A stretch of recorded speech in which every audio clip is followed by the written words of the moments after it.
The first time my words triggered laughter across Berlin, they came not from a stage or any small, respectable reading room, but through the toxic baptism of viral ridicule. Somewhere in the smoke and sweat of a Kreuzberg bar, I'd confessed my dream: I want to be a novelist. Phones caught it, a recording drifted out of context, a blurry image of me with my earnest, slightly hunched form owning my obsession, followed by the sharper images of my siblings and old school friends, faces twisted in incredulous amusement. Laughter crackled, what like a German Fitzgerald, one called, spurring another to snort. By morning it had spread. My cousin in Potsdam forwarded me a meme, my pensive face under block letters. Keep dreaming, Kafka. Underneath someone had scrawled, he'll finish when U-Bahn line 14 opens. The joke about Berlin's ever-delayed transit project. It was too perfect for Berliners not to share. I tried to laugh. Pretend immunity, the videos and memes crawled their way into group chats, became currency for mockery. Under my mother's WhatsApp profile picture for weeks stood the tagline: "My son writes books in his head." My sister's boyfriend gave himself a new nickname at family dinners, "The Real Author," all because he'd written a blog once about vegan currywurst. The first days tasted like humiliation, hot, quick, and bitter. Then coldness. There's a unique kind of deflation that comes not from strangers but from the very people who taught you to speak. My writing desk, really just a battered IKEA table, sat beside a window view of grey roofs and satellite dishes. I tried to find comfort there in old notebooks and the hum of passing S-Bahn trains. Still, their laughter came in waves. If I tried to start a serious conversation about characters or plot, someone would break in. "Did the publisher ask for your bank details yet? Just wire them €700 and you'll be famous." Even small encouragements from others wilted in the acid of group derision. I gave up dinner invitations. My phone's ping became a threat. Sometimes a stranger on the sidewalk would cock his head, grin, and say, "Hey, are you the book guy?" That word, book, thick with condescension. Berlin's streets, usually vast and anonymous, suddenly pressed closer. My mother, a steel-haired woman who worked 2 jobs after my father's accident, was the only one who checked in, but even she couldn't resist. She'd leave my manuscripts on the table, pages flipped as though caught by the wind, saying, "Very poetic, darling, but don't you think it's time for a real job?" Perhaps more than the public ridicule, it was her mild, practical doubt, her neat, nagging disappointment that scoured me raw. Loss came not with drama but in small, daily evaporations. I stopped speaking to friends who'd never understood art as a necessity, silence on family chats. Writing became furtive, a secret. The city grind took over. Schlepping crates in cellar bars, cycling sandwiches through freezing Tiergarten, temping at a shabby call center near Alexanderplatz, my world shrank to monochrome. Evenings blurred into half-sentences on my laptop, the text box a flickering oasis. I wrote, but with every keystroke the old mocking voices replayed, damming up whatever fragile conviction had survived. It was never that I believed I was a genius.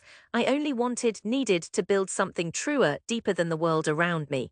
Berlin can grind you down that way. Full of promise, it buries people's dreams under graffiti and concrete. Some nights I lay awake, paralyzed, unable to find even my own voice beneath the mocking echoes. Years passed this way. Work, scrape, write, revise, fall asleep amid sentences, wake to fatigue and doubt. Betrayal lingered. My best friend Sebastian, once my first reader, stopped responding to drafts.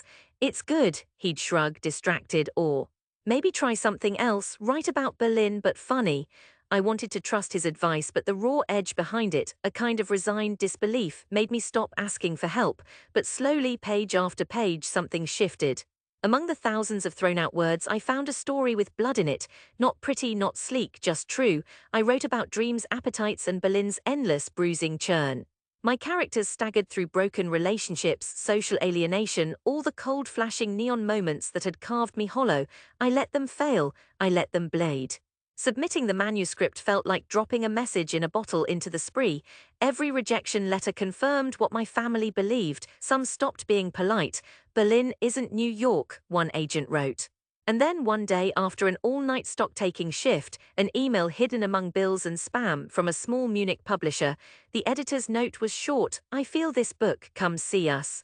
Months of negotiations, another round of edits. The contract was real, paper and ink, too tangible for disbelief. When the book finally landed, I ran my hands over the cover, smelling the new paper and glue, my name stamped above the title in block capitals. The weight of it was almost sickening. I kept the book hidden for weeks. My mind reeled with old laughter. I expected the world to find something else to ridicule, another meme or snide post. But this time there was nothing for them to sneer at. They were silent. I didn't go home for the launch. My mother heard through distant relatives. My siblings maybe caught wind and shook their heads, thinking it was just another of my projects. But reviews arrived, real critics, honest praise, enough for the book to find readers beyond my circle. I did interviews in cramped radio booths and read aloud at battered wooden tables stacked with stale pastries in indie bookstores. No one mocked. Some listeners just listened, silent, intent. Others came up with their own stories of struggle. I realized that the ache inside me, the need that made me write, was not mine alone. After the third print run, invitations poured in. The city, previously hostile, shifted a little. Journalists in oversized jumpers quoted favorite lines and a publicist set up readings. Then came the festival. It was set in Berlin, 3 neighborhoods away from the bar where I'd been first mocked. My name was in the program, not at the top but cradled somewhere respectable. My publisher urged me to do a home reading. "You deserve it," she said, "show them." I told no one at first, but word crept out. My cousin asked if she could bring her husband. My mother sounded cautious on the phone. "Will there be people from here?" my sister texted. "LOL, are there snacks at author events?" "We're coming." The night of the homecoming reading was thick with storm humidity. The venue, a glass-walled library just a tram stop from my mother's flat, hummed with nervous energy. The room, tall and bright with whitewashed bookshelves, filled slowly. Old classmates, neighbors, my family assembling awkwardly near the back. My mother, shrunken but proud, took a seat in the front row, hands clasped, jaw set as if bracing for impact. Outside, the city simmered with the threat of rain, thunder dulling the distant traffic. I stood at the side, manuscript trembling in my hands, unable to escape the memory of those first viral laughs, the weight of not belonging. My sister and her boyfriend entered together, rolling in late with an inside joke on their lips. I caught the way her boyfriend raised his phone, almost out of habit, ready to record. But tonight, the narrative belonged to me. When the lights dimmed and my name was introduced, the silence pressed close, respectful, taut. I stood at the small podium, awkward in my blazer, staring out at the faces. The former mockers, now uncertain, some with surprise half disguised by false nonchalance.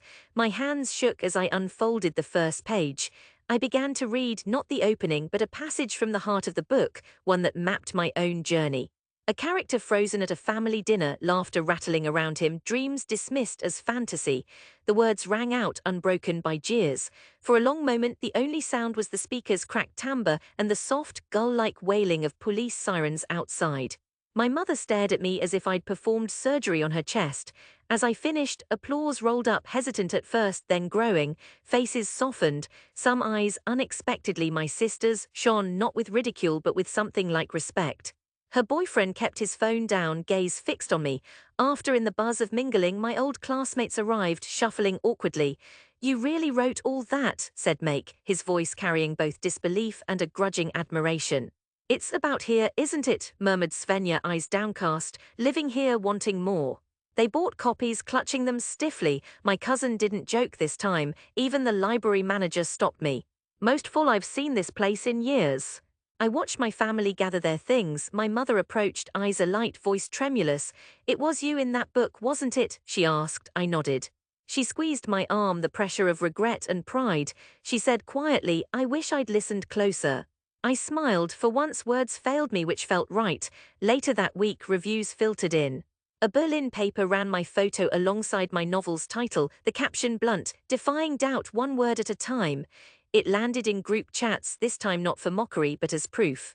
My image, once the punchline, now a symbol of something, survived. My friends contacted me again, lighter, more careful. Some offered apologies, others simply wanted to reconnect. Sebastian wrote, "I was wrong, your words cut deep." Beer soon, it didn't erase memory but it helped. I tried not to savor their change of heart, mindful of how easily adoration flips. But amidst the swirl of returned affection and belated pride, I felt a new solidity. Their doubt no longer had weight. In the evenings, walking home past the old bar where the mockery began, I sometimes caught faces turned my way, not out of recognition, but ordinary curiosity. I moved through the crowds, now unburdened. I wrote each morning, not from a place of bitterness, but from the certainty I had rebuilt from my own ruin. Berlin remained what it always was, bruising, alive, full of noise and memory.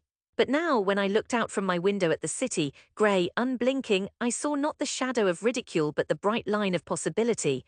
Home, I found, is not a sanctuary.